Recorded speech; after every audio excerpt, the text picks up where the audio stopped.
Vào một ngày trong tương lai, một làn sóng đột biến quét sạch cả thế giới. Con người khi bị nhiễm virus thì xương cốt và dáng vẻ đều sẽ có sự thay đổi. Cơ thể dần dần mọc ra lông và vảy của động vật, cho tới khi hoàn toàn biến mất cảm xúc của con người và trở thành một con thú. Ví dụ như người chim thì sẽ mọc cánh, hay là người tê tê thì sẽ mọc đầy vảy, và cả những con vật cao dài như cây tre. Hôm nay tôi sẽ mang tới cho các bạn một bộ phim khoa học viễn tưởng rất đặc sắc của Pháp. Bộ phim có tên The Animal Kingdom. Bộ phim này đã được lọt vào danh sách giải thưởng của Liên hoan phim Cannes năm 2023, đồng thời nhận được giải thưởng điện ảnh César năm 2024 và được đề cử ở 14 hạng mục của Liên hoan phim quốc tế. Đây là một kiệt tác khoa học viễn tưởng xuất sắc. Sau khi xem xong sẽ khiến người ta khó mà thoát được khỏi bộ phim. Mở đầu bộ phim, Imai và người ba đang đi trên đường tới trạm thu nhận quái vật để thăm người mẹ đã biến thành quái vật. Vì con người thường xuyên bị quái vật tấn công nên việc tắc đường cũng như cơm bữa, vốn dĩ tâm tình của Imai đã không tốt bây giờ lại càng thêm phiền muộn. Bởi vì từ sau khi mẹ cậu biến thành quái vật thì bà thường xuyên làm hại cậu nên cậu không hề muốn gặp người mẹ đã mất đi ý thức con người của mình. Cho dù ba cậu khuyên nhủ thế nào thì Imai vẫn muốn xuống xe. Imai, con đừng bồng bột như trẻ con nữa, ba làm gì vậy, mãi mới sắp xếp được 2 suất để hai ba con cùng đi. Khi hai ba con họ đang nói chuyện thì trong một chiếc xe tải áp giải người biến dị phát ra âm thanh kỳ lạ khi tiếng động càng lúc càng mạnh. Một người chim cả người mọc đầy lông vũ đã phá cửa chạy ra. Hai ba con Imai vội vàng trốn ra bên cạnh. Nhân viên trị liệu mau chóng tiến lên định khống chế anh ta, nhưng không ngờ người chim lại có sức mạnh rất lớn, người bình thường không phải là đối thủ của anh ta. Ngay sau đó một nhân viên y tế đã bị người chim đạp ra xa mấy chục mét. Hai ba con Imai bị cảnh tượng này dọa sợ ngồi co ro trong góc. Sau đó bộ vuốt giống như của chim ưng xuất hiện trước mắt bọn họ. Nhìn người chim chạy đi, Francois bất giác thở phào nhẹ nhõm. Trong trại thu nhận, Imai và ba ngồi trên chiếc ghế dài đợi bác sĩ thông báo. Ngồi bên cạnh họ là một cô gái biến dị, thỉnh thoảng lại lè chiếc lưỡi dài ra. Lúc này bác sĩ báo với hai ba con họ đã tới lượt vào thăm.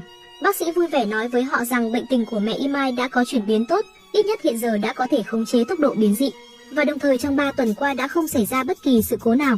Bác sĩ nói với hai ba con rằng trung tâm tiếp nhận ở phía Nam mở cửa sớm hơn dự kiến. Vì thiết bị chữa trị bên đó tốt hơn nên người nhà của người biến dị ở cơ sở này có thể lựa chọn chuyển bệnh nhân tới bên đó để tiếp tục chữa trị. Francois nghe vậy thì trong lòng nhe nhóm lên tia hy vọng.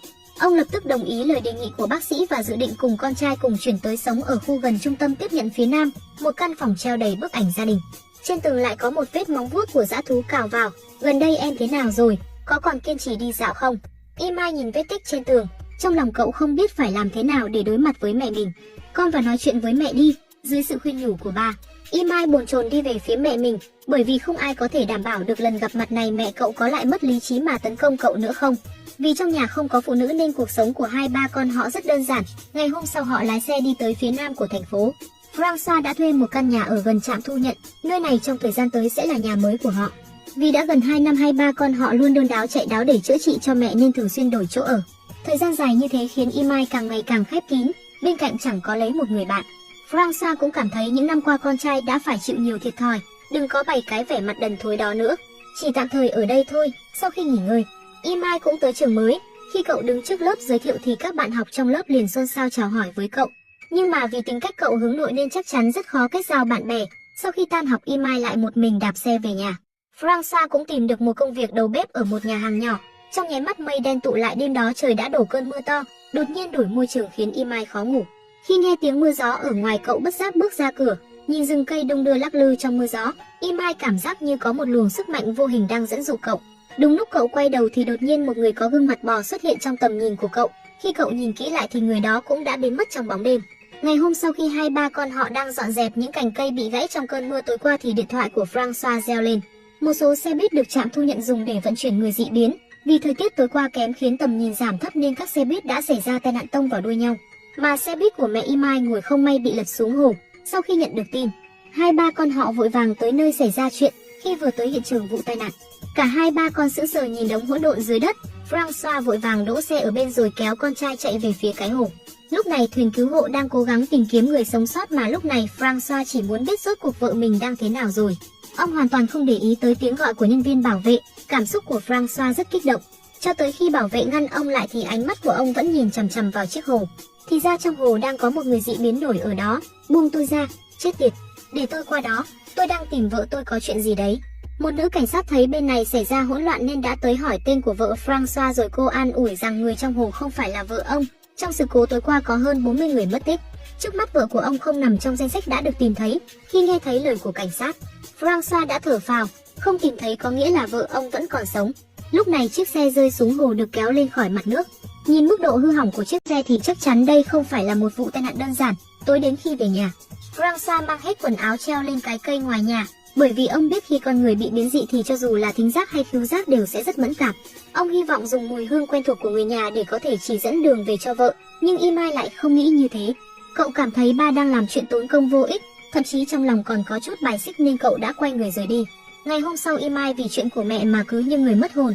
Thầy giáo thể thục thấy dáng vẻ thẫn thờ của cậu nên đã bảo cậu gia nhập đội ngũ kéo co. Nhưng không ngờ chuyện kỳ lạ đã xảy ra, khi đội của cậu đều đã bị kéo ngã thì chỉ còn mỗi mình cậu vẫn giữ được thăng bằng.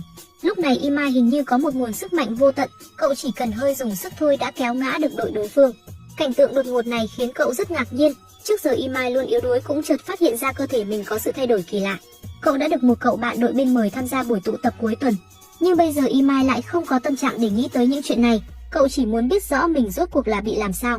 Imai vội vã về nhà thì phát hiện bên trong móng tay mình hình như đã mọc ra thứ gì đó giống như là một móng vuốt sắc bén của sói.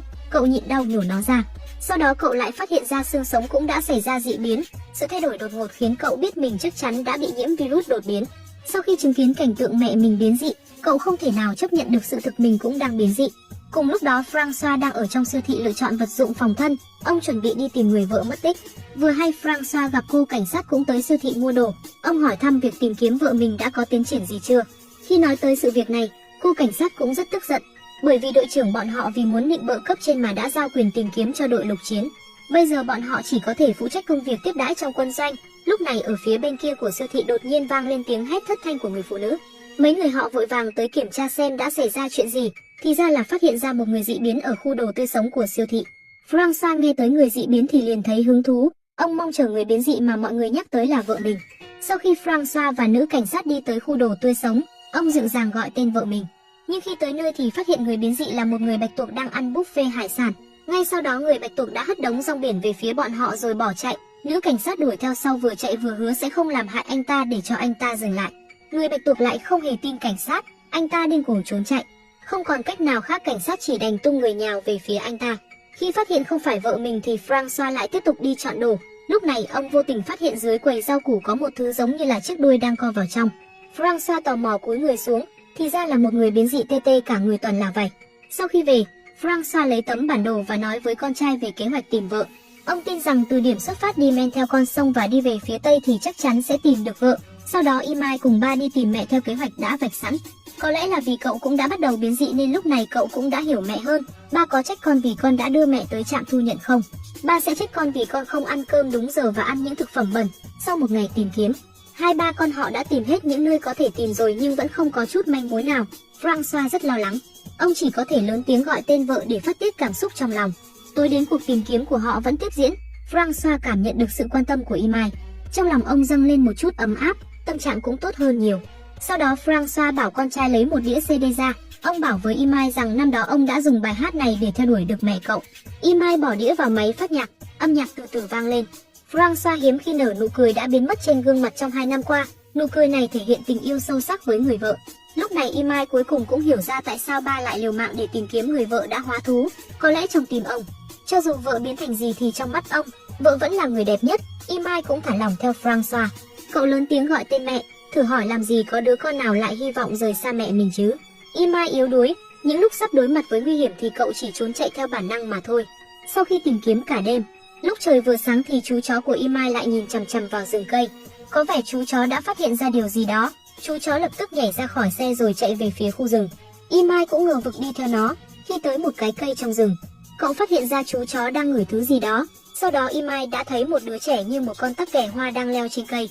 Imai còn chưa kịp nhìn kỹ thì một người chim đã nhào tới chỗ cậu. Người chim không thích con người tự dưng đột nhập vào lãnh địa của anh ta. Anh ta hét lên rồi dùng những vuốt chim sắc nhọn cắm vào cánh tay Imai. Khi siro của Imai chảy ra thì có vẻ người chim đã ngửi thấy mùi của đồng loại. Anh ta nhất thời ngây người tại chỗ. Lúc này Francois nghe thấy tiếng hét của con trai liền vội vàng chạy tới. Người chim cũng thấy khó hiểu nên đã dừng tấn công.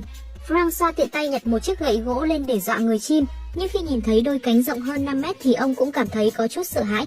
Biết là không thắng nổi nên Francois đã kéo con trai quay người chạy. Sau khi rời khỏi đó, ông đã đưa Imai đi băng bó vết thương, nhưng Imai lại bất giác xé miếng băng dán ra. Vì cậu đang biến dị nên cậu đã không khống chế được mà bắt đầu liếm vết thương. Thời gian từng chút trôi qua, Imai càng ngày càng bốc đồng. Có vẻ những con cá bơi lượn dưới nước lại là một món ăn cực phẩm đối với cậu. Lúc này cậu lại tới địa bàn của người chim. Người chim đang tập bay nhưng Imai nhìn hành động đó của anh ta trông giống như là đang tự sát thì đúng hơn. Imai lấy con cá vừa bắt được trong hồ ra, chia cho người chim và người tắc kè hoa. Người chim cũng chẳng khách sáo cầm lấy con cá. Cậu bé tắc kè hoa cũng